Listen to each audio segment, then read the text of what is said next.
Hare, Hare Rama, Hare Rama, Rama Rama, Hare Hare. Hare Krishna, Krishna Krishna, Hare Hare, Hare Rama, Hare Rama, Rama Rama, Hare Hare. Krishna, Hare Krishna, Krishna Krishna, Hare Hare, Hare Rama, Rama Rama, Hare Hare. Hare Krishna, Vidyavadu Mataji. Hare Krishna Mataji, Dandavat Pranam. Pranam. Jai Prabhupada.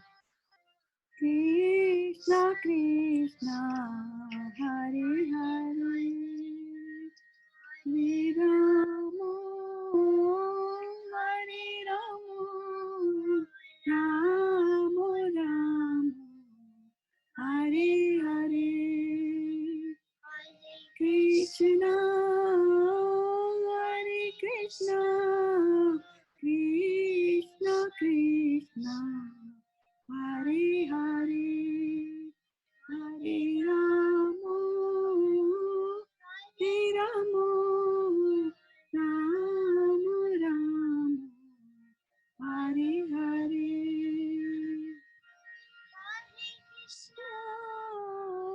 Hare Krishna, Krishna Krishna, Hare Hare, Hare Rama, Hare Rama, Rama Rama, Hare Hare, Hare Krishna, Hare Krishna, Krishna Krishna, Hare Hare, Rama, Hare Rama, Rama Rama, Hare Hare, Krishna, Hare Krishna, Krishna Krishna, Hare Hare, Hare Rama, Hare Rama, Rama Rama, Hare Hare.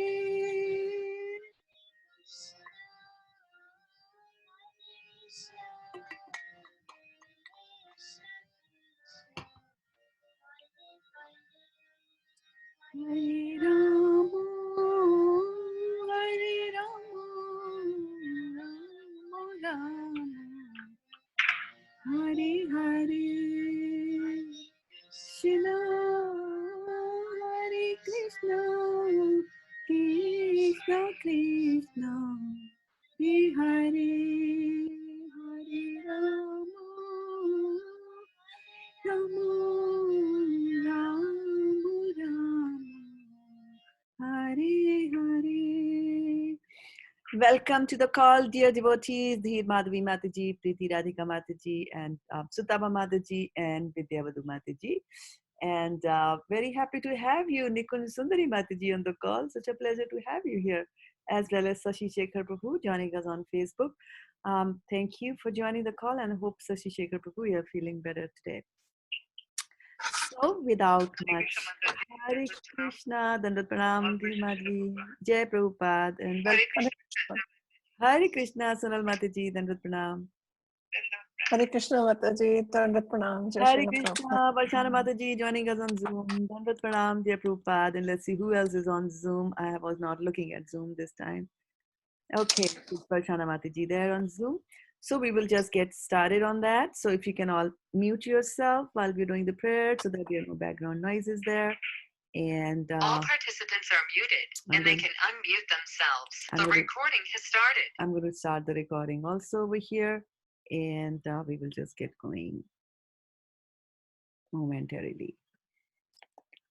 Om Ajnanatimarandhasya Jnananjana Shalakaya Chakshurunmilitam Yena Tasmai Shri Gurave Namaha.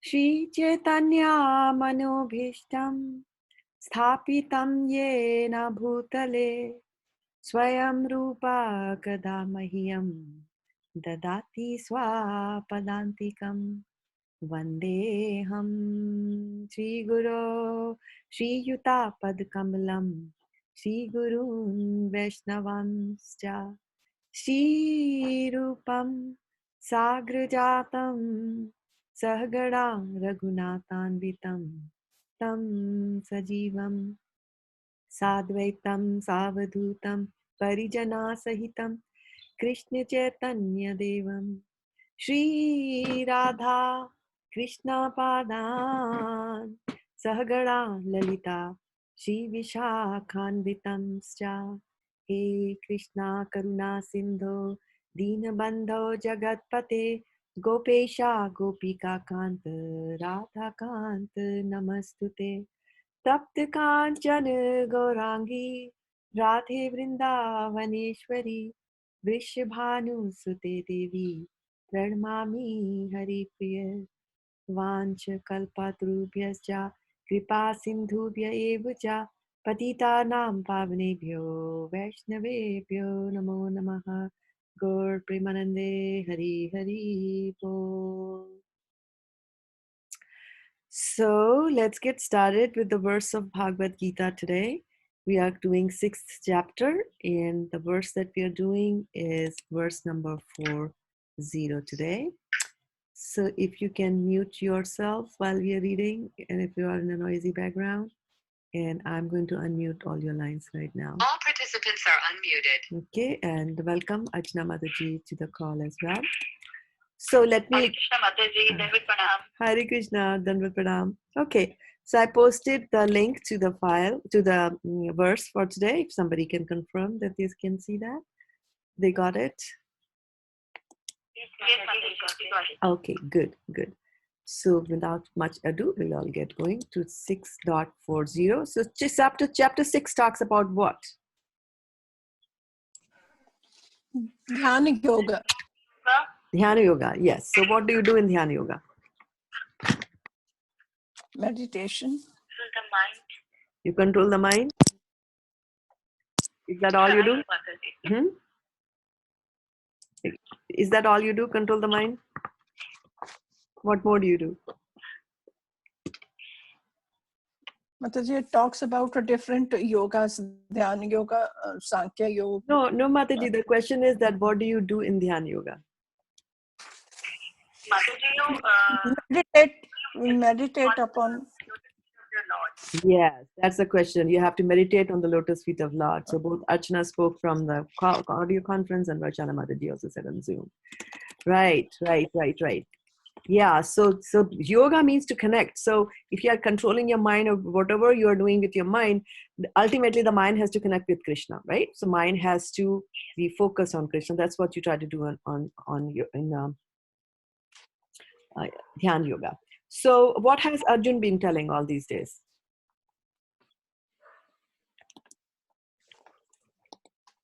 All these weeks, Arjun has been talking a lot to Krishna, right? This and that and this and that, right?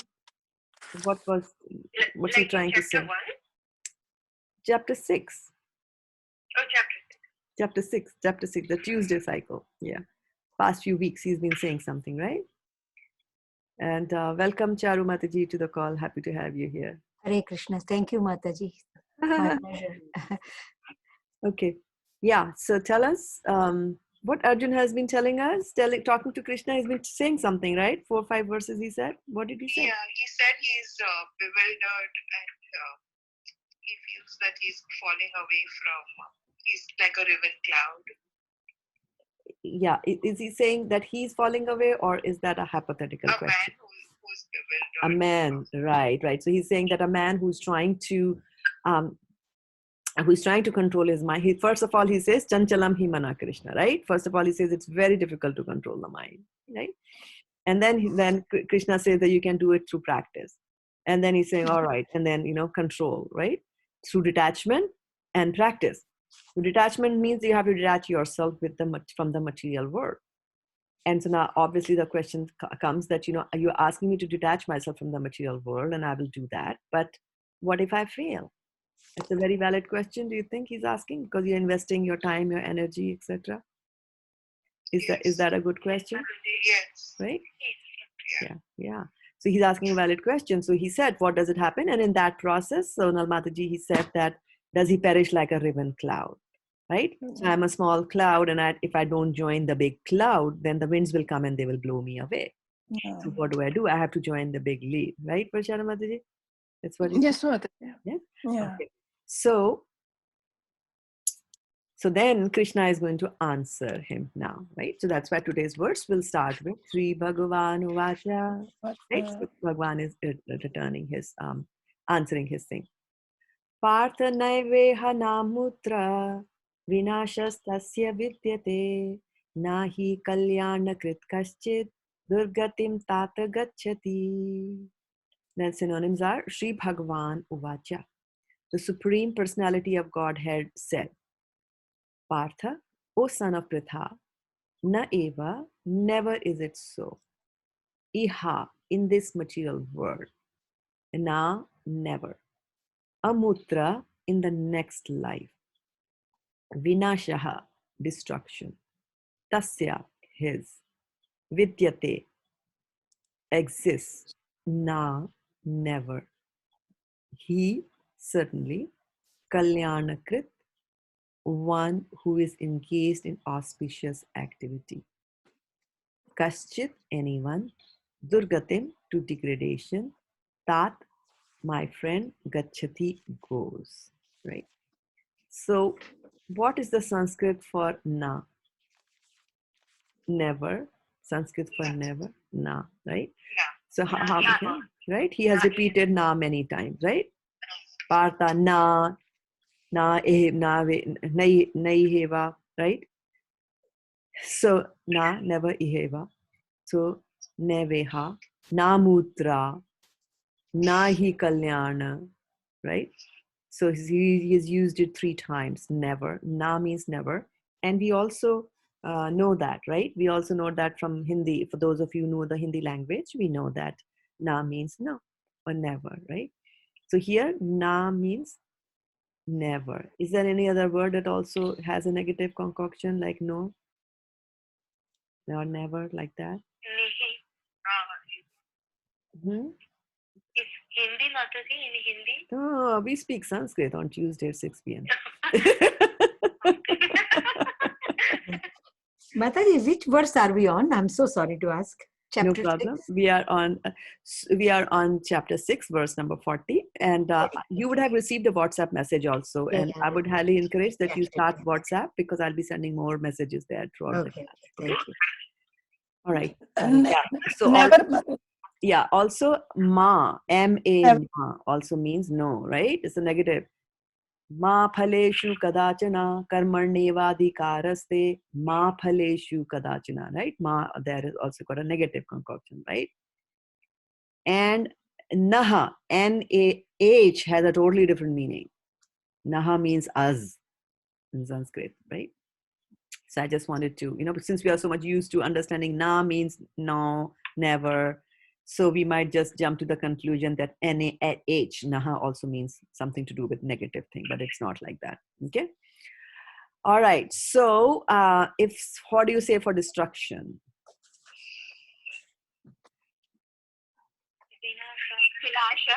Okay. What is auspicious called in Sanskrit? Kalyanakrit. Kalyanakrit. Kalyankrit means auspicious? No, auspicious Just Kalyan activities. only. Yes, just Kalyan means yeah. Right. Because Krit means that Krit comes from karma, right? To do some karma, to do some activity. So Kalyan Active. Prit is you have engaged in auspicious activities. Right? Okay. If somebody is degraded, what will you say? Where has he gone? Durgatim. Durgatim, right? Gati means right? Gati is goal. So Durgati means you reached a bad degradation, bad position that you don't want there. Okay. What is the Sanskrit of next life? Amutra, right? That's a new sort of a word, right? Not very frequently used in next life. Amutra, or at least till now. In the Bhagavad Gita, we didn't come across that. Okay, if something exists, then what will you say? Vidyate. Okay, if something exists in next life, what you will say?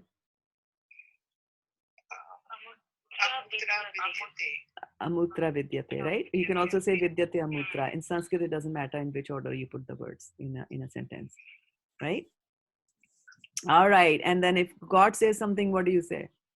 Shri Bhagwan Vacha. Shri Shri Bhagwan Bhagwan. Uvacha. And when you're reading a text, you should always, if it says Shri Bhagwan Uvacha, you ignore that line, right? Then go and read the next 4 lines. Is that how we decide? How do we decide? No. No, we have to say Sri Bhagwan Uvacha, because whatever, yeah, if you don't say Sri Bhagwan Uvacha, one might think that Sanjay is saying that, because Sanjay starts, does most of the talking in the beginning like that. So Sri Bhagwan Uvacha, we have to assign these words to Bhagwan, because then they carry some authenticity there, right? They're coming from Bhagwan. So yes, you better listen what's coming here. It's really going to be good, right? Something really, really good. Okay. So let's look at the translation by Srila Prabhupada. Srila Prabhupada ki jai. Jai. The Supreme Personality of Godhead said, Son of Pritha, a transcendentalist engaged in auspicious activities does not meet with destruction either in this world or in the spiritual world. One who does good, my friend, is never overcome by evil. Can you tell me what is the Sanskrit for friend? Tat. Tat, right? Tat gacchati. So he's saying tat. Tat is used in an affectionate way. He's talking affectionately to Arjuna, right? Why is he talking affectionately to him? Because he's in the 6th chapter now. By this time, he has become his spiritual master. And a spiritual master always talks very nicely to his disciple, right? With love and affection. So that's why he's saying tat, like that. Okay. Then so what happens that this is good news, right? He's saying a transcendentalist engaged in auspicious activities does not meet with destruction either in this world or in the spiritual world, right? One who does good, my friend, is never overcome by evil. Purport by Srila Prabhupada. In the Srimad Bhagavatam 1.5.17, Sri Narad Muni instructs Vyasdev as follows. त्यक्त्वा स्वधर्मं चरणं भुजं हरे भजन् अपक्वो तपते ततो यदि यत्क्रावा भद्रम् अभूदमुष्य किं को वार्थ आप्तो भजतां स्वधर्मतः. If someone gives up all material prospects and takes complete shelter of the Supreme Personality of Godhead, there is no loss or degradation in any way. On the other hand, a non-devotee may fully engage in his occupational duties and yet not gain anything. I will repeat that. If someone gives up all material prospects and takes complete shelter of the Supreme Personality of Godhead, there is no loss or degradation in any way. On the other hand, a non-devotee may fully engage in his occupational duties and yet not gain anything. For material prospects, there are many activities, both scriptural and customary. A transcendentalist is supposed to give up all material activities for the sake of spiritual advancement in life, which is Krishna consciousness. One may argue that by Krishna consciousness, one may attain the highest perfection if it is completed. But if one does not attain such a perfectional stage, then he loses both materially and spiritually. It is enjoined in the scriptures that one has to suffer the reaction for not executing prescribed duties. Therefore, one who fails to discharge transcendental activities properly becomes subjected to these reactions. The Bhagavatam assures the unsuccessful transcendentalists that there need be no worries. How is that? Huh? For an assurance. Even if you're unsuccessful, there should not be any worry. Even though he may be subjected to the reaction for not perfectly executing prescribed duties, he is still not a loser. Because auspicious Krishna consciousness, and what was the Sanskrit word for auspicious activities? From the verse today? Kalyana. Kalyana. Krit, right? Activities, Krit, Kalyana, Krit. And one so engaged will continue to be so, even if he is low-born in the next life. Very important, even if he is low-born in the next life. On the other hand, one who simply follows strictly the prescribed duties need not necessarily attain auspicious results if he is lacking in Krishna consciousness. Very, very important. The purport may be understood as follows. Humanity may be divided into two sections, namely the regulated and the non-regulated. So which part do you belong? Regulated. Are you Regulated. regulated or are you not? And how are you regulating? Following principles. I don't know. Yes, you're following the four regulative principles. Yeah, scriptural regulation. That's where the rules and regulations are coming there, right? Okay. Those who are engaged simply in bestial sense gratifications without knowledge of the next life or spiritual salvation belong to the non-regulative section. So can you give me some examples of bestial sense gratification? Best. Do you know what is bestial? So, say that again. Extreme. Yeah. Bestial actually comes from the word beast. Beast. Right? Yeah. So beastly or bestial. Beastly or bestial, right? So can you give me some examples of bestial activities? What are the four activities? Yeah. Give me the four. Yeah. Right. What are the four bestial activities? Huh? Hmm? And defending, right? So he's saying that those who are engaged simply in bestial sense gratification without knowledge, so human beings can also do that, right? And we do that without knowledge of the next life. But that's the part where we are, we are trying to get knowledge of the next life or spiritual salvation belong to the non-regulated section. And those who follow the principles of prescribed duties in the scriptures are classified amongst the regulated section. So congratulations, you belong to the elite class. The non-regulated section, both civilized and non-civilized, educated and non-educated, strong and weak, are full of animal propensities that you just listed.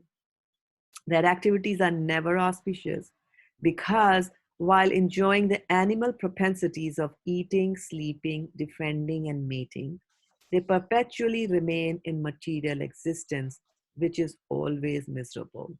Does anybody have any other thoughts about this phrase, material existence is always miserable, or do I have a complete consensus? Anybody here enjoying material life and wants to do more? Okay. On the other hand, those who are regulated by scriptural injunctions and who thus rise gradually to Krishna consciousness certainly progress in life. Now, those who are following the path of auspiciousness can be divided into three sections. Okay, so this division that is happening was the first division that he did was divided into two, right? What were the two parts? Regulated and non-regulated. Yeah, regulated and non-regulated, right? Now, out of the regulated, right, ones, he's saying he's dividing them into three. One, the followers of scriptural rules and regulations who are enjoying material prosperity. Number 2, those who are trying to find ultimate liberation from material existence. And 3, those who are devotees in Krishna consciousness. So what will be the Sanskrit words that you will give for 1, 2, and 3?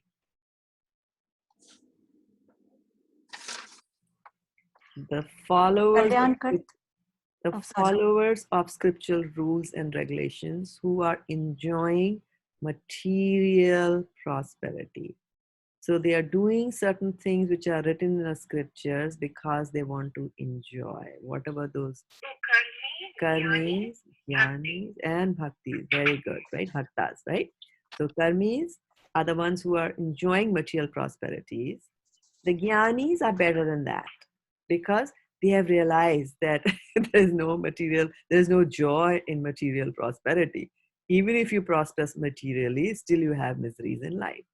So they want to get away from this whole thing about material, right? They are the jnanis. They want to merge usually into the impersonal Brahman. And then 3, those are devotees. Who are devotees, they are the bhaktas. So thank you, Preeti Radhika, for that. 20 points. Those who are following the rules and regulations of the scriptures for material happiness may be further divided into 2 classes. Those who are fruitive workers and those who desire no fruit for sense gratification. Those who are after fruitive results for sense gratification may be elevated to a higher standard of life, even to higher planets. But still, because they are not free from material existence, they are not following the truly auspicious path. The only auspicious activities are those which lead one to liberation. So, what are the only auspicious activities that you can do? Kalyana Krit. What are the right? So the only as auspicious activities are one to do devotional service to the Lord, and these are the ones that lead to liberation. Those are the ones. One more question. Mataji, this thing, one question comes into my mind. Like one which we said, like if you do devotional service on the Lord, that is the most auspicious activity. But what if like if we do selfless service also, thinking in every individual there is Lord, so that will also count in auspicious activity? Because you are connecting that with Lord, right? It is devotional service, yeah. So it's also devotional service only, right? You know, maybe not. It can also be a jnani thing, right? Yeah, it can also not necessarily karma yogi. Yeah, karma yogi is just like, okay, om Vishnu, om Vishnu, om Vishnu, om Vishnu. You know, I want this, I want this, I want this, I want this, right? That is what the karmi is doing. But the jnani is raking his brains and he's using his mind, right? And so he can philosophically he understands that there is a soul here, there's a soul here, there's a soul here. And then what do you do after that when you find there are souls over there, right? Or you know, like what is that? You find super soul also there. Then what is you? So that is not enough, right? Just finding the super soul and just knowing that there is God is not enough.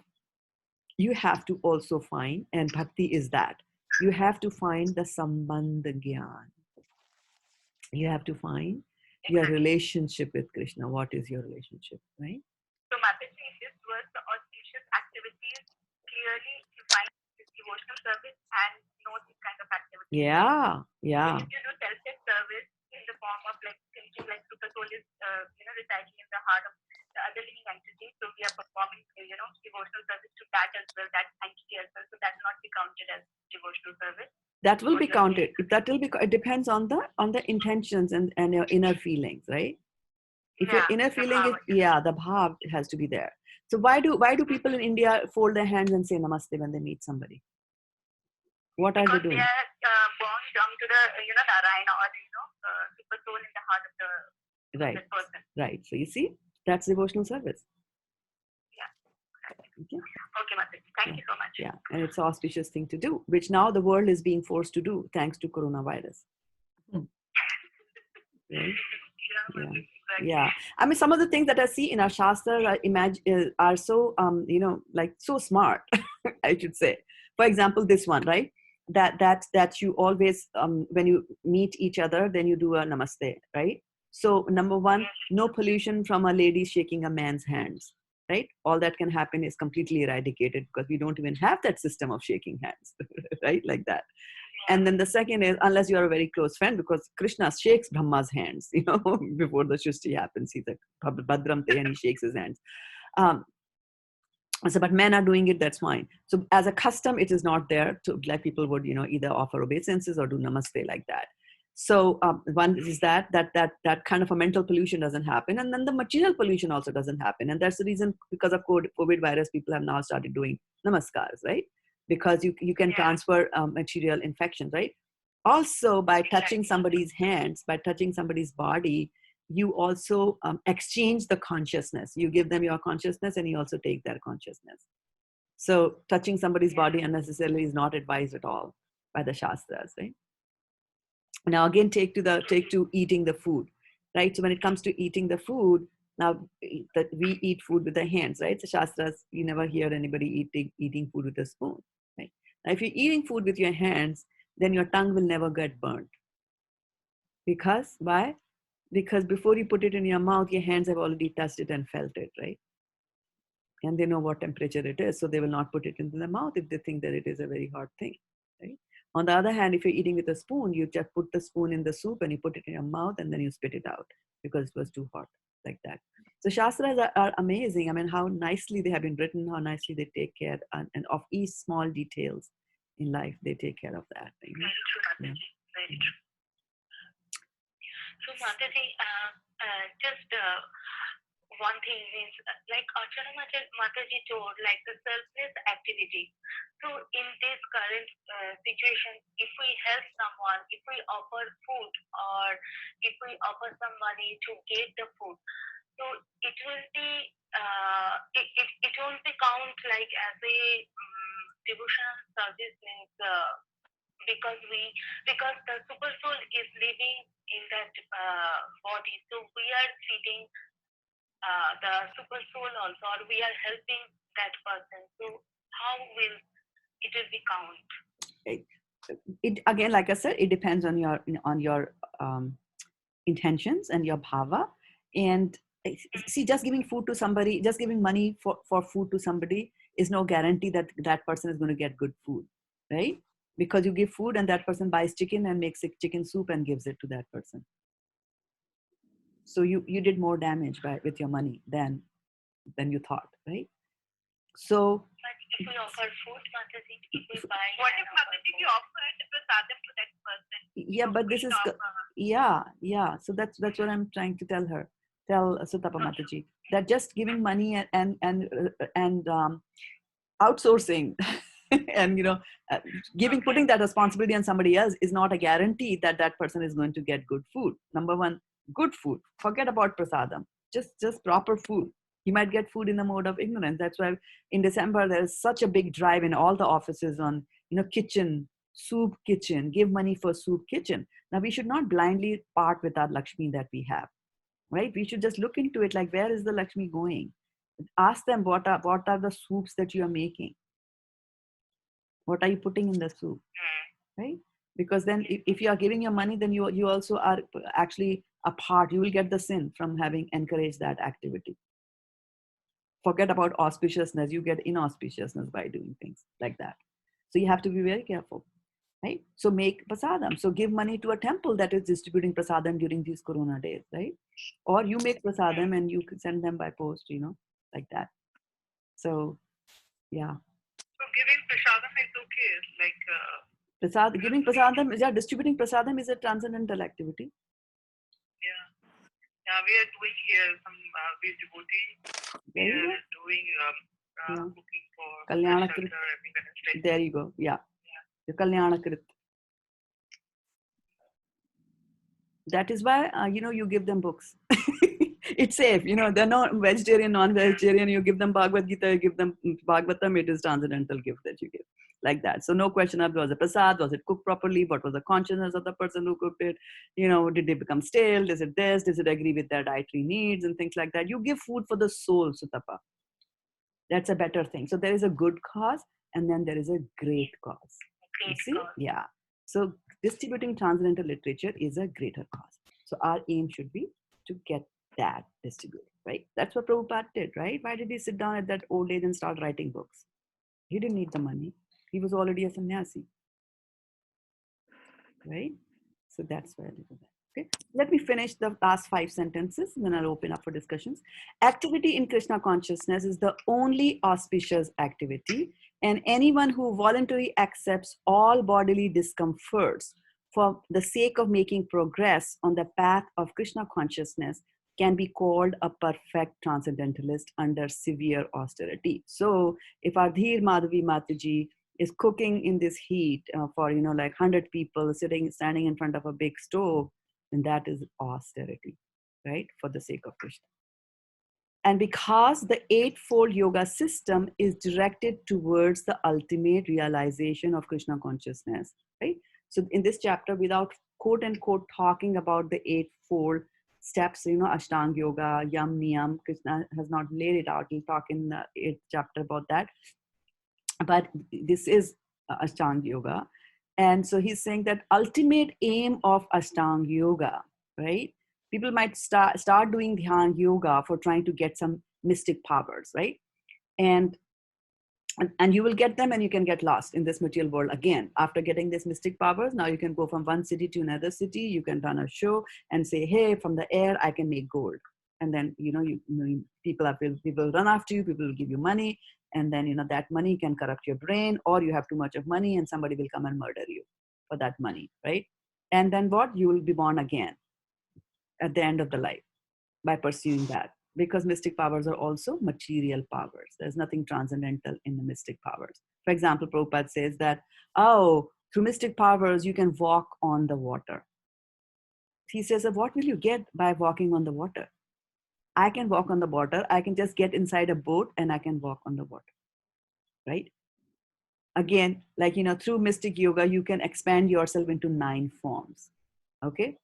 Now I can broadcast something on Facebook, and I can expand myself on everybody's Facebook, cell phone, etc. Like, for example, right now Dilip Bhai Patel is watching on Facebook, then Pranam Prabhu, Anuja Sheta Mataji is watching. So I am replicating myself on their devices.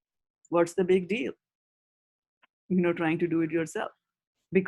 And the thing is that even after you expand, there's not much good that comes out of it, because all the expansions of your body do the same thing which the original body does. So if I raise my hand, then on every device, my hand is raised. So what's the fun? If I have to expand myself into 9 bodies, I really want one body to go in the east, one to go in the west, one to go in the north, one to go in the south, one to go northeast, northwest, southeast, southwest, like that, cover the 9 directions, and then go distribute books. But that's not possible. If I do, just expand, and all the 4 things are doing just the same thing, all of them will go in the east direction, like that. So it doesn't help. It doesn't help. So ultimate aim of Dhyan yoga is when you focus your attention, you meditate on the Lord. And while you're meditating on the Lord, you will get the mystic powers, but you don't care for them.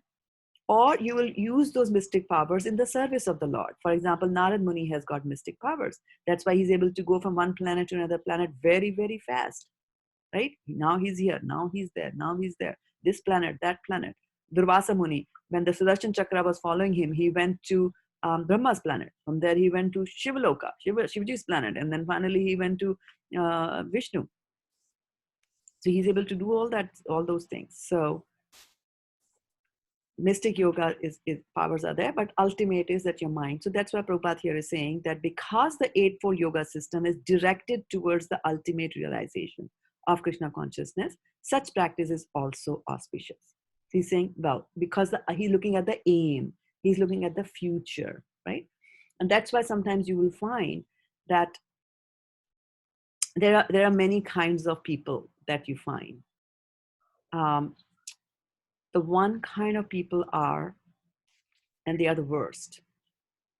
And they are looking at a person and they see faults in that person where the faults don't even exist. But it's their nature to find fault with everything, so they see faults in people. Then a little higher than that are those who see faults which exist in people, but they don't highlight them. Then the third type of people are those who see good in people and they don't see any bad, right? And then even higher and the highest are those who see good in people when the good does not even exist. What does it mean that they are seeing good in people when the good does not even exist? It means that they are looking out into the future and they are seeing that this person has got the capability in the future to become a good devotee or a very good player or a very good musician, like that. So they will ignore if there are any bad things, they will just ignore that and they will focus on the good which is going to come in the later, right? So that's why they say that every saint, every saint has a past, right? Every saint has a past. It's a very deep sentence.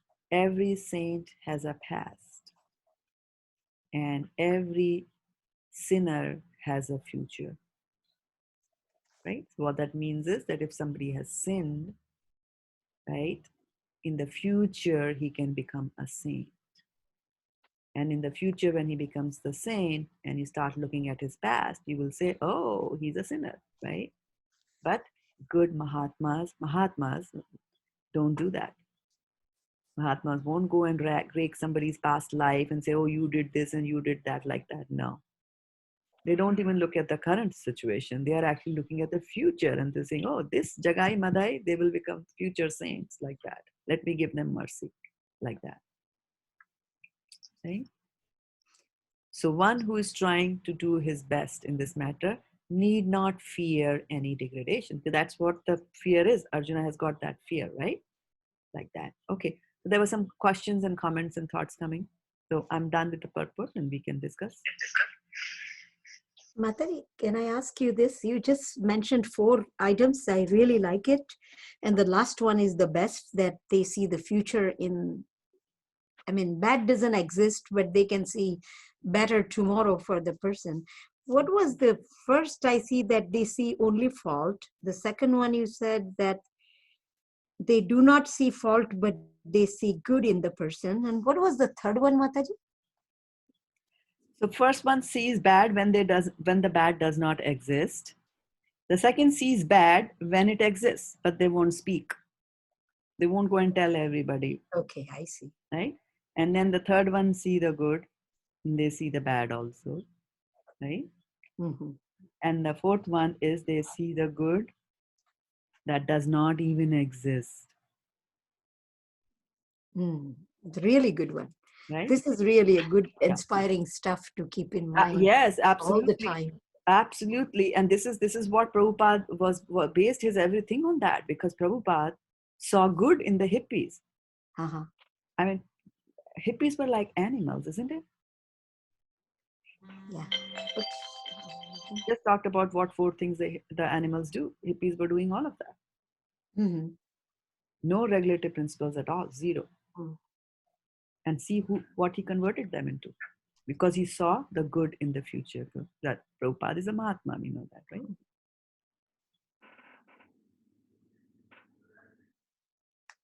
Like that. Yeah. Was there another question that got over me?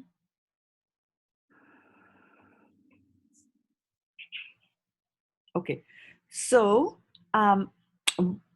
so one of the things that I mean, this is a very powerful verse which has told us what we should do and where we should put our focus on, right? The fear, Arjuna's fear was that, yeah, what happens if I fail and you're asking me to give up this material things, right? Now there are stories, plenty of stories in the Srimad Bhagavatam, which will talk about what happens to people when they indulge in karam kandi activities, right? So there were 3 types that were said, with Priti Radhika had summarized, right? So there were karmis, there were jnanis, and then there were the bhaktas.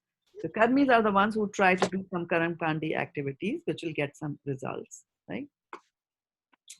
And there's one very famous story there, which is about Nriga, and it comes in the 10th canto of Srimad Bhagavatam.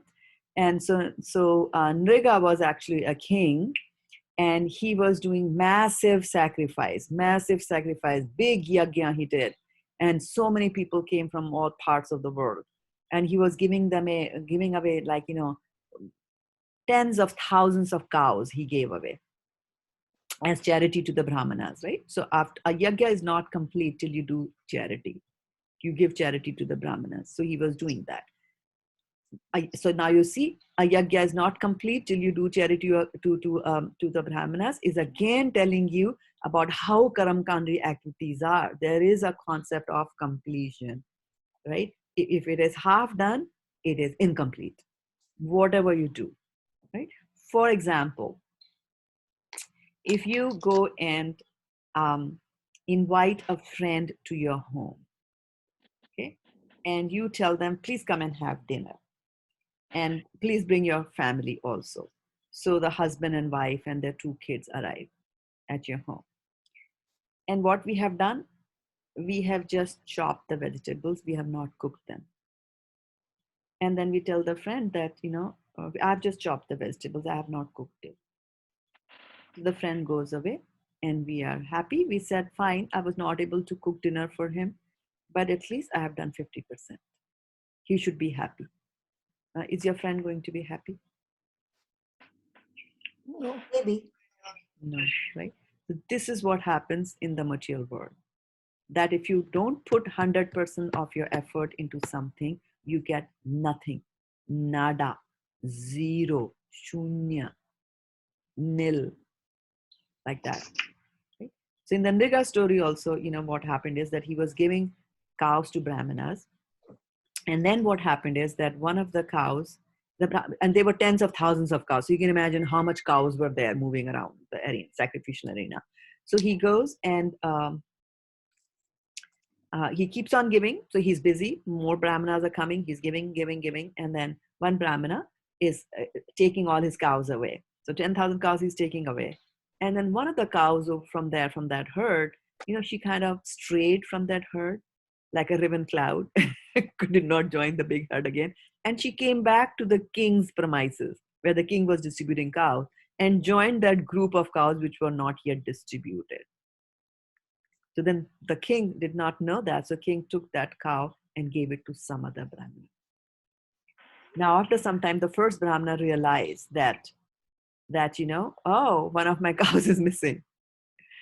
And so he came back to the king and, he asked here and there, and somehow he figured it out that his cow has been given away to the other one.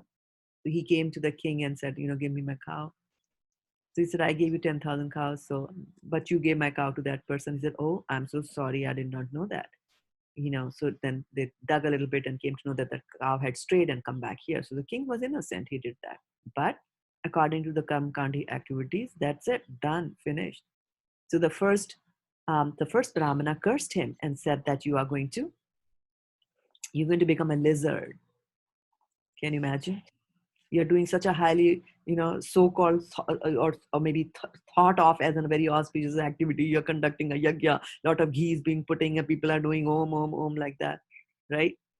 But it was a karmakandi activity. He was doing it to get some results and was not completed properly. So forget about not getting the results. You got punished for not doing it properly. You became a lizard, right? Later on, Krishna comes and, absolves him and he gets his own thing like that.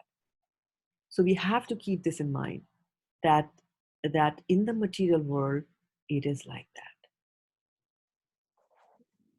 And then Prabhupada says, however, in the purport, he says, Tvaktva swadharmam charanam bhajam hare, right? He says that whatever is your dharma, right? And in the morning classes of Bhagavad Gita, where we are discussing the first chapter, we are talking a lot about dharma. Utsanna kul dharmana, so my dharma, kul dharma, jati dharma, ye dharma, wo dharma, kshatriya dharma, non-kshatriya dharma. He's talking about all kinds of dharma. So Prabhupada mentions a very nice quotation that he has brought from, Srila Narad Muni was instructing Vyasdev, right? So Srila Narad Muni was instructing Vyasdev on when Vyasdev, after compiling everything, compiling all the Vedas, compiling the Mahabharata, right? And the Bhagavad Gita inside it, and he wrote the Vedanta Sutras and all that stuff. Even after doing that, he was feeling melancholy. He was feeling bad. And so Narad Muni, two chapters explains about his own life, and then in chapter 5, he's giving instructions, and he's saying that tvaktva swadharmam charanam bhujam hare. So if somebody gives up all his material prospects, like you see so much happening in India, right? Vidyavadu Devi Dasi and Varshana-devi Dasi, Pune, right? Who's the president of your temple? Radheshyam Prabhuji, His Radheshyam Prabhuji, right? Grace Radheshyam Yeah, Prabhuji. yeah.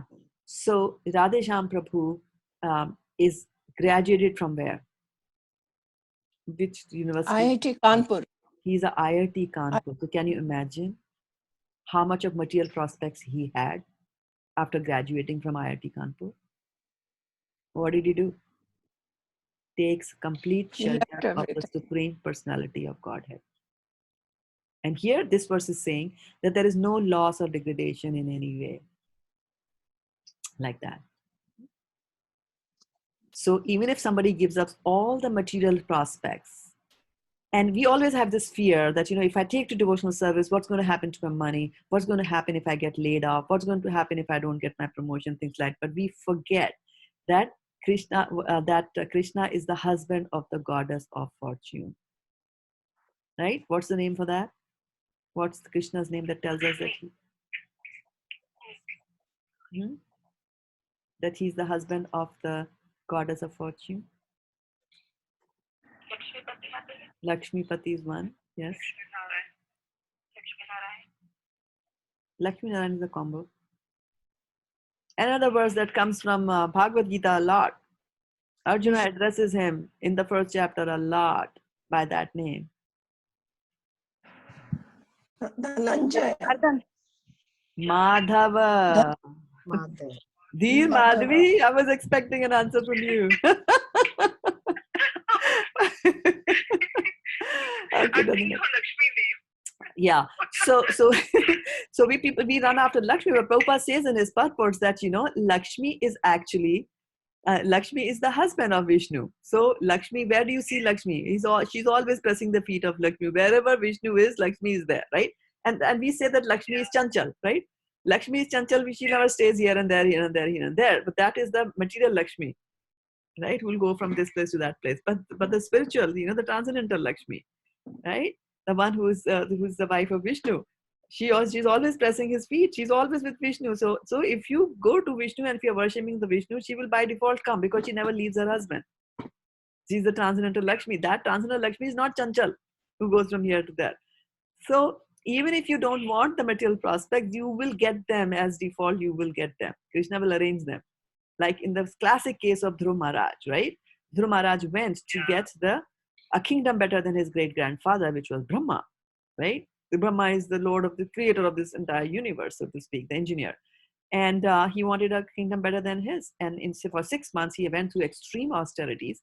And then he goes and sees the Lord appears before him. And as soon as he sees the Lord, immediately Dhruva's reaction was that, oh my Lord, I was going after the glass piece. Now that I've seen a diamond, I don't want anything. But the Lord said, I'm going to still give you something. And what does he give him? A whole planet. He was talking about kingdom and this and that. He gets a whole planet for himself. Right? And what is so special about his planet as compared to this Brahman is that planet at the time of annihilation will not get annihilated. Right? It stays there, Dhruva, the polar star. So he gives him that. So the material prospects are there. People are worried about giving up the material prospects. But the thing is that you get material prospects. And because you reach a stage where you start using the material gains in the service of Krishna. Right? Earlier, if I'm just an IIT graduate and the next thing I know is that let me go to America and get a job there and make millions of dollars, become a millionaire, buy a house here, a house there, another house here, another house there, and still be miserable, right? And then one fine day, an earthquake comes and all the houses go down. Right? It doesn't happen to Krishna's bhaktas. Krishna takes special care, right? Rakhe Krishna mare ke, mare Krishna rakhe ke, like that. So you will get Prabhupada, right? Prabhupada was there, he didn't have very good material prospects, and his whole life he was just thinking that, if I get a little bit of money, I will fulfill the desires of my spiritual master. I will print books, because his spiritual master has said, if you ever get money, print books. So Prabhupada tried everything. Let me try this business, let me try that business, let me partner with this guy, let me partner. Throughout his whole life, he had material drawbacks.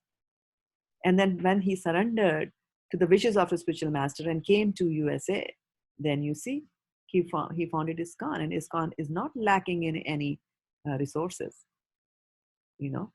materially as well, like that.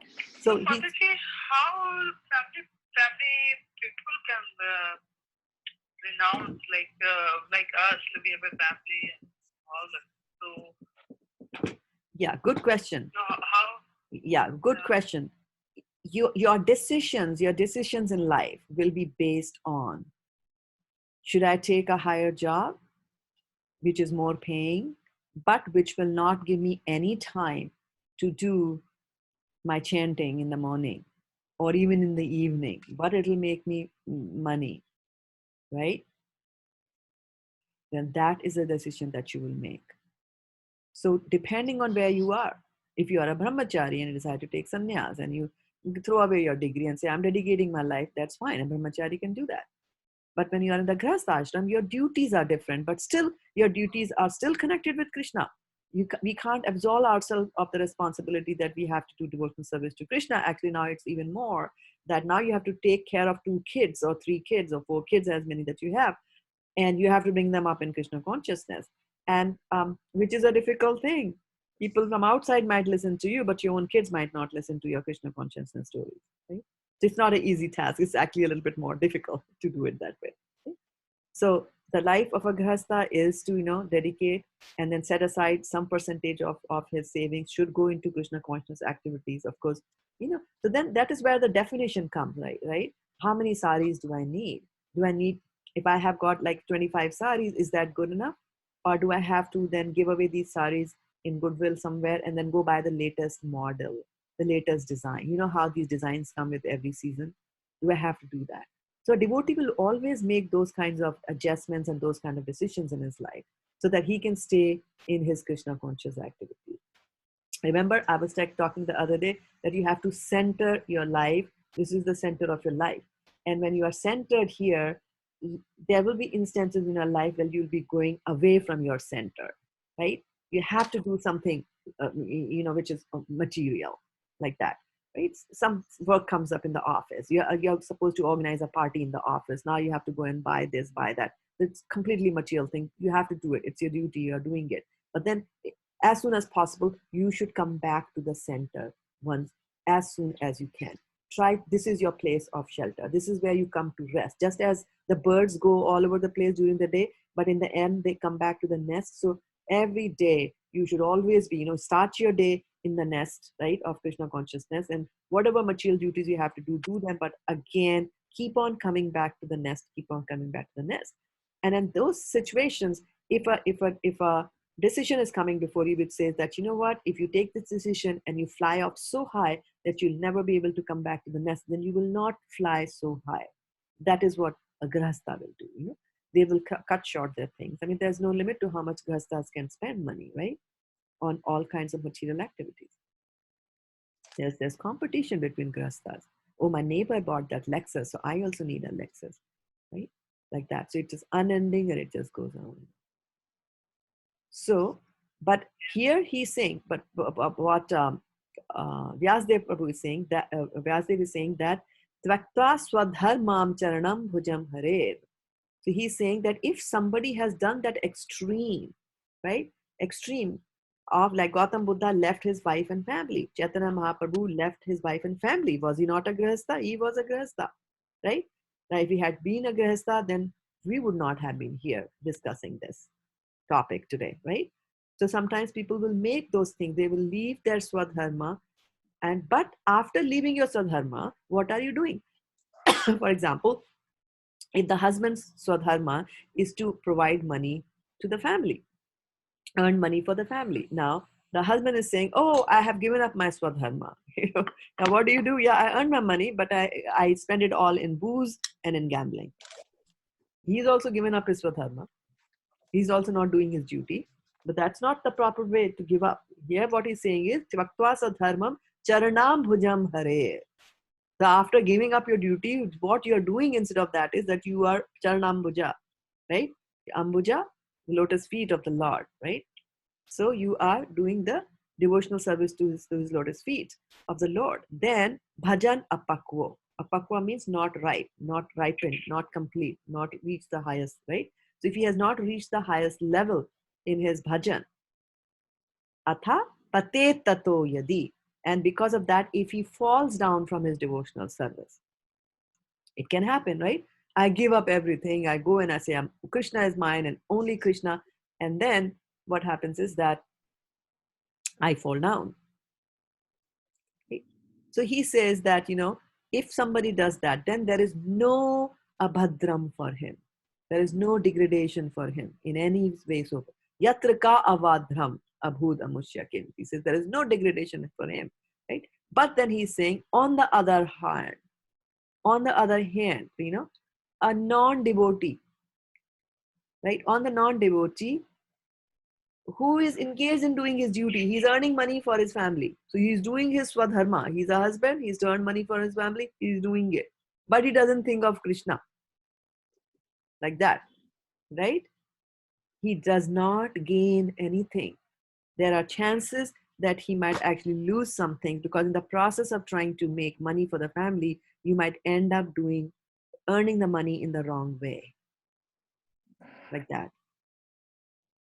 So this verse is saying that it's taking to the extreme, and after all, it's Narad Muni talking to Vyasdeva. So there they have those kind of conversation. Narad Muni is a brahmachari, not married, but Vyasdeva is married. So he's telling him that, right? So what Krishna is saying to Vyasdeva, what Narad Muni is saying to Vyasdeva is that, look here, now you have written so many things in the Vedas which are completely karmakandi activities.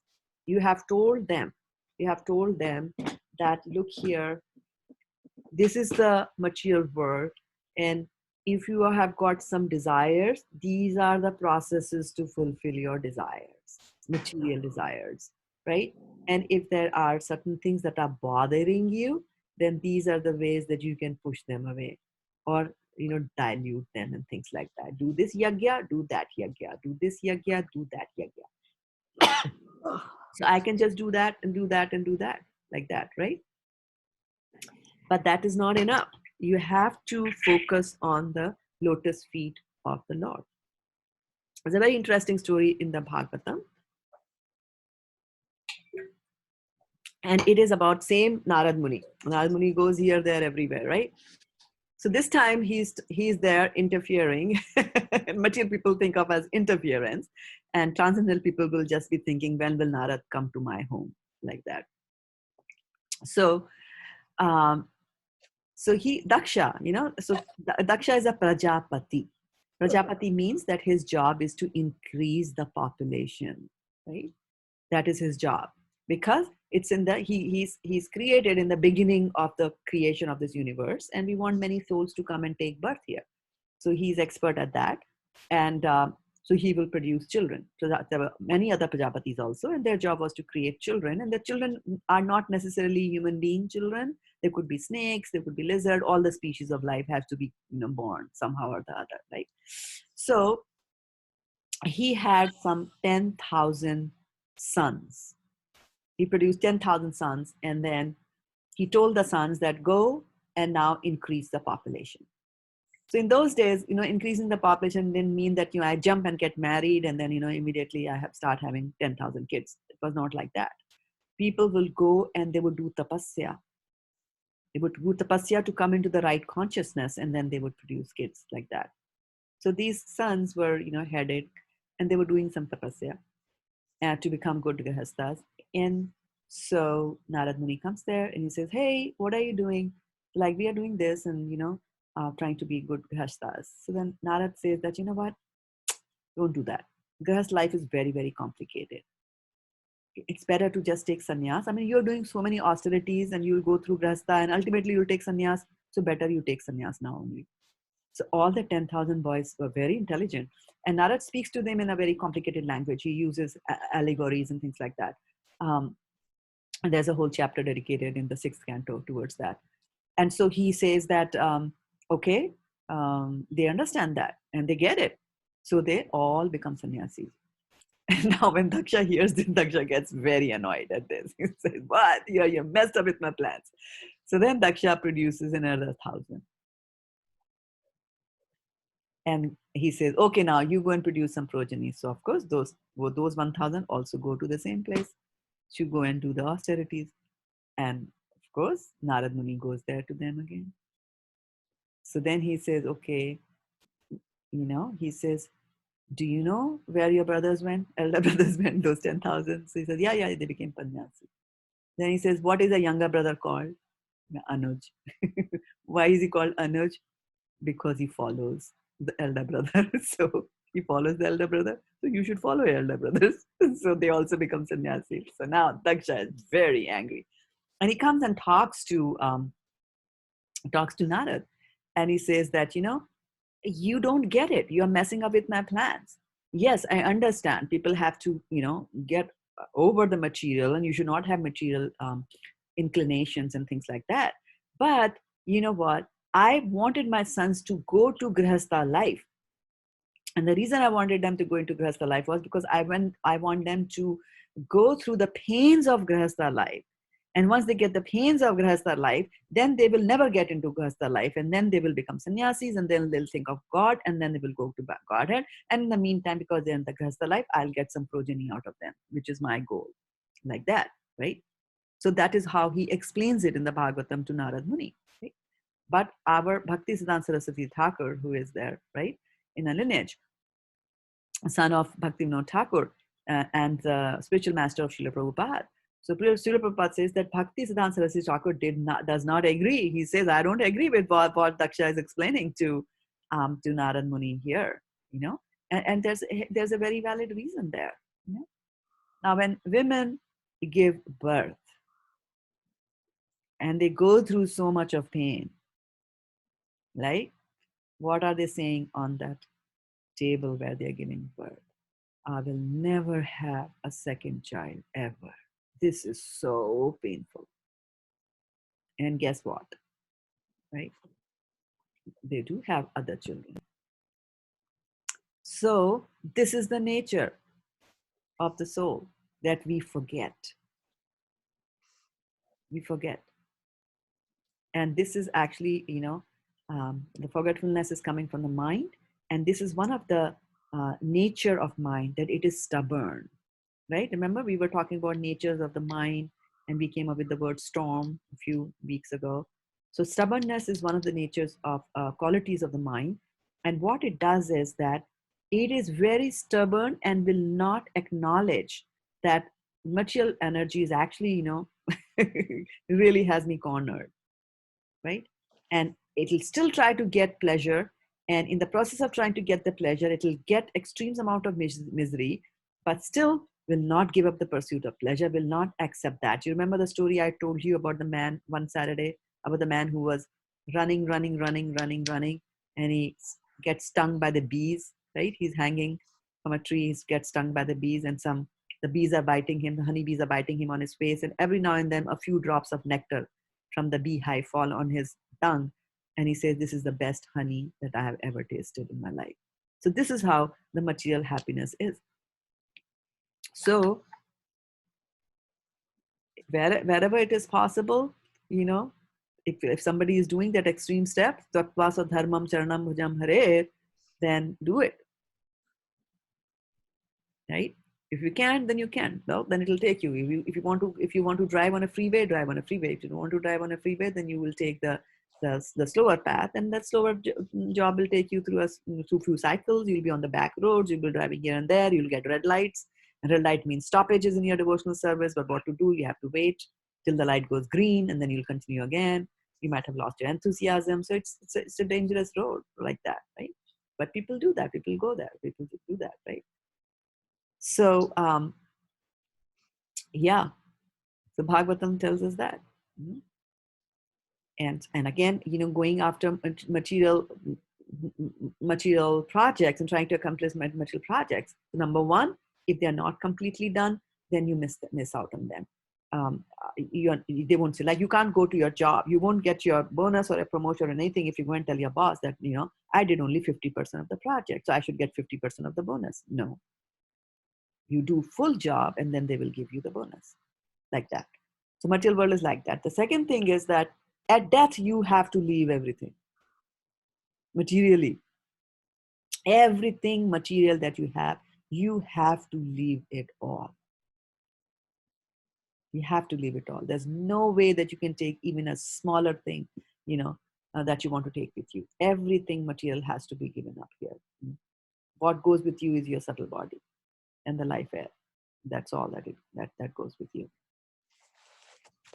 So our focus should be, well, let me just go and pursue devotional service, because Krishna here is saying in this verse that we are doing today is that you will, even if you stop halfway through, then there's no harm in you, because you start from that point in the next janam, in your next life, you start from that place. And Krishna, this is small thing he gives us, even though we are not perfect yet in Krishna consciousness, then those kind of things come when Krishna says, don't worry, keep on going, nothing, no harm is there. There's so much satisfaction, so much satisfaction. Okay, yeah, Krishna is there to you get save peace. us, or like Right, right. You get peace. And actually things actually get better. Things actually get better and better as you advance in devotional service. So it's a very nice thing, because when you start doing devotion, Krishna reciprocates. Ye yatha mam prapadyante tam tathaiva bhajamiham. Right? Mama vartmanu vartante manushya partha sarvasa. So as you progress in devotional service, this means that you are doing a lot for Krishna. Then Krishna also starts doing a lot for you, right? And it's so interesting that when it comes to his devotees, he will ignore their problems. He will give them material opulences. He will take care that, he doesn't chastise them in public and things like that. He will take care of all that. He will carry what they lack and preserve what they have. Like, he'll do all that. I mean, this is, and again, from the Srimad Bhagavatam, this is a very interesting story, and which is about Prithu Maharaj. So Prithu Maharaj was doing Ashwamedha Yagya. So Ashwamedha Yagya, he had done 99. And then he was about to complete the hundreds. Now, when you complete 100 Ashwamedha Yagya, you are qualified to become Indra. You take the position of the head or the king of all the demigods. You right? That is one thing. So he was doing that, and then of course 99, and then Indra gets worried that he's going to become the next Indra. He's going to overthrow me. Indra is always in that mood, right? So what Indra does is he comes and he steals the horse, which is meant for the sacrifice. He steals. And then Prithu Maharaj's son starts to go after him. And then, but he's come in the guise of a sannyasi. And then he sees that where's the horse? He finds the horse, but it's with the sannyasi, so he lets him go. This happens 3 times like that. And then Prithu Maharaj gets angry, and the priests also get angry. And then they say, okay, what we are going to do is, let us not kill him because he's there as sannyasi, but we'll invoke some mantras that he will come, and then he'll come and fall into the fire pit, like that, where the yagya is happening. And then we will just, roast him alive there in the yagya pit. So they are about to do that. And then Brahma comes and tells them not to do it. And he says that to Prithu Maharaj, he says, you know what? Because of your desire to have this 100 Ashwamedha Yagya, you are actually causing Indra to indulge in wrong activities. That he's coming disguised as a sannyasi, and it was from that, after that point only, that the fake sannyasis started coming, because they learned from Indra to do this fakeness, right, like that. So he said that, you see, because of your activity, how much harm you are doing to society. This Indra over there, he's doing all these kinds of nonsense activity, but you are the cause of it. So be satisfied with 99. And Prithu Maharaj, he's a Saktavis avatar of the Lord. He said, yes, fine. So everybody's very happy with him, and they continue doing the sacrifice to complete the 99 like that. And then Vishnu is very happy with him. And then soon, Vishnu appears in the sacrificial arena.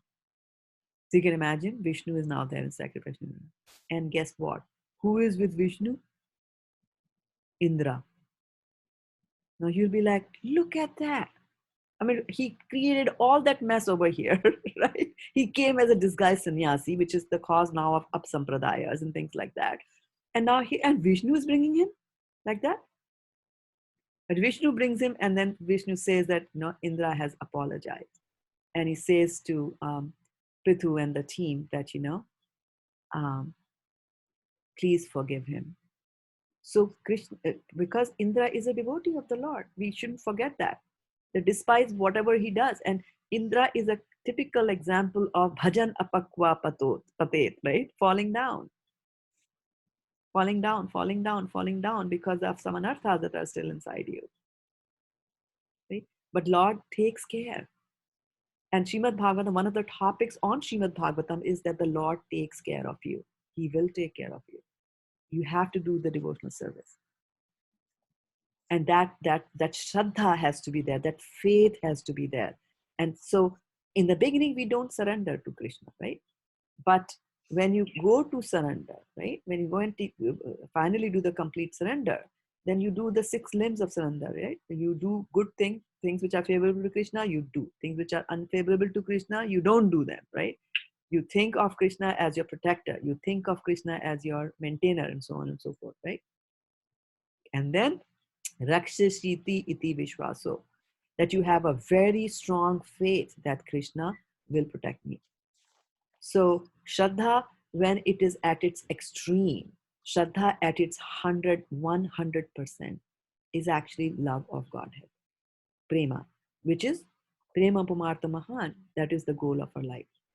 So all that we have to do is to work on strengthening our faith. And our faith will get strengthened by, number 1, associating with people who have faith, right? And doing devotional activities. Read the scriptures, read Srimad Bhagavatam, chant the names of the Lord, go to holy places, like that, right? You do all that, and this faith will slowly strengthen in you, like that. So today's verse, Krishna is giving us an assurance that, Kaunteya pati janehi name bhaktya pranashyati. So it's 13 minutes past the hour now. Any last? Yeah, Mataji, go ahead. Go ahead, Mataji. Okay. Mataji, can I ask a quick question? Oh, yes. Yes, so good to see you here, Priyanka Mataji. And let me see who else is there. Chitra is there. It was very nice class. I just have one quick question. Does Swayambhu Manu is also considered a Prajapati, or is he different from Daksh? And Daksh is Prajapati, but not Swayambhu. Daksha is the son. Daksha is the son of Swayambhu Manu. Daksha is the son of Swayambhuva Manu. Okay. He's his son. So Manu is creating all those. So Manu is not a Prajapati by that measure, because Manu has got only 5 kids, right? And then later on he creates more, but in the beginning he has only 5. But the Prajapatis are the ones who are supposed to roll out kids very fast, and they will do that, like 60,000 kids here, 60,000 kids there, like, right? So they know the techniques on how you produce them, like that. Okay, thank you, ma'am. Right? Like how Gandhari also produced 100 sons, right? So it's not that 100 sons were lying in her womb. They come out and then they are pieces. They put them in some ghee vats and they grow there, like that. So they had other techniques. Yeah. Was there a question here on Zoom? Yes, Zoom? Mataji. I have a question, or rather thought, that we kind of have a strong faith we need to develop, that Krishna will take care of us, and also Krishna will reciprocate. So these are the 2 things that comes to my head like this, that it's a thought that not only this way, but we also have to kind of develop a confidence that whatever happens, and Krishna either gives you misery, tests, good or bad, anything that he gives, I must develop that it is for my good. Yes. And if it is like, if I'm thinking like Krishna will reciprocate, so let me give some money, or let me do this, or let me do that service. Mm-hmm. But that doesn't, it to me, it's not, I'm thinking that I shouldn't be thinking that ways, that okay, I'll get something, so give. So then it becomes a business Yes. in my mind, Yes. so Yes. That's I what should be developing thinking that anything and everything happens, Krishna is going to get me to his door one day, this birth or any other births, I but don't take care. me. Yeah. Yeah, This birth or any other birth, I don't care. there, yeah. Right? Yeah. So two things again from the Srimad Bhagavatam, because it's such a rich piece of literature. And that is that one is that Kunti Maharani's prayers. Yeah. Now, Kunti is on the extreme.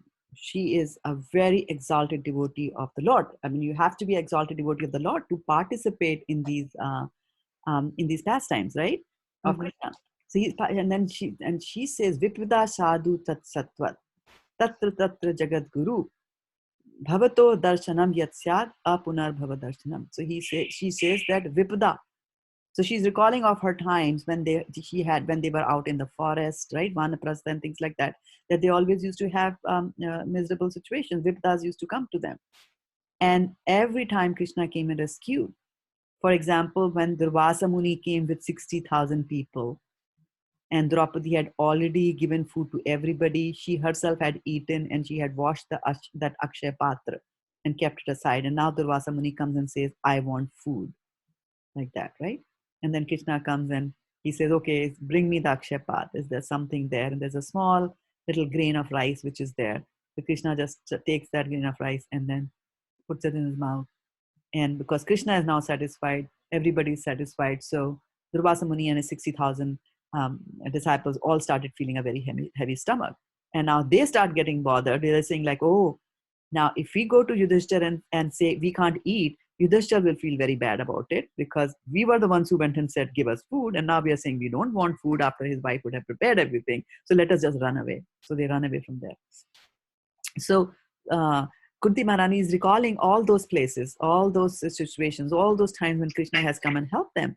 And every time that they had some problems, Krishna had come and helped them. So she's saying that, give me, it is better to have problems, because whenever we had problems, you would come and we could see you. And to those who see Krishna, do apunar bhava darshanam, they are not born again, those who see you.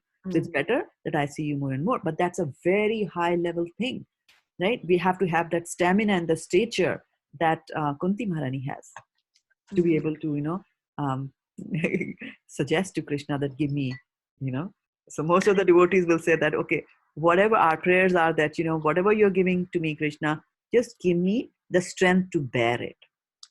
Whatever, give me the strength, right? And how does a devotee look at things that come to him? There's a famous verse by Brahma. He says, Tattenukampam susamikshmano bhunjanamevatmakitam vipakam hidvagvapubir vidadhan namaste jive taso mukti pade sadaya bhav. So what he's saying is that whenever something bad comes into the life of a devotee, he says, Tatte anukampa. Hey Krishna, this is your mercy on me. Tattenukampam susamikshmano bhunjanam evatma kitam vipakam. He says that, I actually deserved worse. I deserve worse than what I'm getting, but because I am your devotee, Krishna, you have made the sentence a little bit light. So this is the reciprocation that Krishna does. And he has the powers to reduce the sentence that you would have. Your karmic reactions, he can reduce them, even nullify them, even wash them out completely. So he says, I actually deserve worse, but because you are my dear Lord and I am your servant, you are making it a little easier on me. Like that. And then, Hidvag Vapubhir Vidadan Namaste. So when such a devotee is using his mind, body, and his words, and he glorifies the Lord using all the three of them, then he actually becomes entitled to be liberated from this material world. So our prayer should always be like that. Prayer should always be like that. That, if at all miseries are coming, then give me the strength to bear. Don't pray and say, Krishna, give me miseries. Mm. We might not be ready to handle miseries. We have to That's be true. at a very high level to do that. Yes, yeah, that's nice. Yeah. Mataji, this Garima, good to see karma. you on the Oh, call sorry. here. Go ahead. Yeah. I'm Hey, sorry. Rinku has joined our call. Awesome. At this time on the East Coast. Wow. Rohit Prabhu from India. Hare Krishna. And Kamla Mataji, good to see you here. Very good. And wow. And Nisdham Prabhu also. Wow. Very good. Okay. Yeah. Question. Back to the question again. Yeah, sorry, Mataji. That you said, and I'm trying to remember. I can locate it now from the way you told us the search this morning.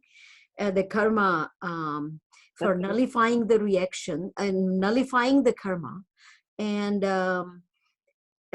not reacting to a situation or whatever that's called. I'm gonna locate yeah. that. I want to Tatte, learn yeah, it. yeah. Look for Tatte Anukampa. Yeah, you'll have to look in the Srimad Bhagavatam book, the printed book for that. And if you Uh-huh. don't find it, ask me, then I'll tell you. It's in the 10th canto. Yeah. I like to read that in detail of that's Please, because it's please read. really It is very, very interesting. It's very, very interesting that you brought. And since you brought it, I'll just share it with the others as well who are on the call. And that is that inside in the purport, Prabhupada says, and that answers the question, the famous question, the most frequently asked question, and that is, why do bad things happen to good people? Mhm. Right? Yep. And so in the purport, Prabhupada says that, well, after all, Sata Mataji told on March 19 that Krishna will take care of you and Yoga Shema Vahamyaham and this and that. And why is this happening? Why did Krishna take away everything that I have? Like that, right? So there inside he says that, sometimes a pure devotee might have some last vestiges, very, very last vestiges of material attachment. Then what Krishna does is that Krishna will come and purposefully bring misery in that person's life so that that last vestige of attachment goes away. Mm. Like a mother might be very much attached to the son, right? Somehow, thinking that, okay, I have to take care of my son, and it is my responsibility, it's my swadharma. And every now and then, the son comes and makes all kinds of, demands on the mom, and the mom stops her devotional service to cater to the needs of the son. Right? So what is happening? Your devotional service is getting affected. You are doing willful neglect of your devotional service, which is not the right thing to do. So Krishna can arrange it in so many ways. Like for Narad Muni. For Narad Muni was a very small boy in his previous birth, and young boy had no father and young son of a maidservant. But Krishna wanted him to focus on devotional service. So one fine day, a snake comes and bites his mother, and the mother dies. And the mother also was, overly affectionate to the son because she saw the son as somebody who will take care of her when she grows old. So obviously, if the mother is so affectionate, then the son will get attached. So sometimes Krishna will come and do those kinds of, extremes of thing as well. Or the son might, just go and get married to a girl that you don't like, and there's a big fight, and the son is out of your life. Good. You cry for some time, but then you're like, okay, there's Krishna, let me focus on Krishna. Like that. So in the purport, Prabhupada will say, and that will make you, so when you see bad things happening to good people, sometimes it's not the karma. It's not the karmic reaction. It's not that they did something wrong, bad. It's Krishna, it is Krishna's special mercy. Mercy. That is very good, Mataji. Yeah, it's a special That is an mercy. excellent one for this evening. Yes, and we should not ask for special mercy. Mm. Yeah, should not ask for special mercy. I mean, there was one person who used to come and serve Prabhupada. He was a devotee of Prabhupada, and his father every now and then used to come and with his son, and they would chit chat a little bit, Swamiji this, Swamiji that. And so when one day he came and Swamiji asked, like, so how are you doing? And I remember, so he said, yeah, I'm doing fine, but Prabhupada, I want to give up smoking, but I'm not able to give up smoking. Prabhupada, I just want your special mercy.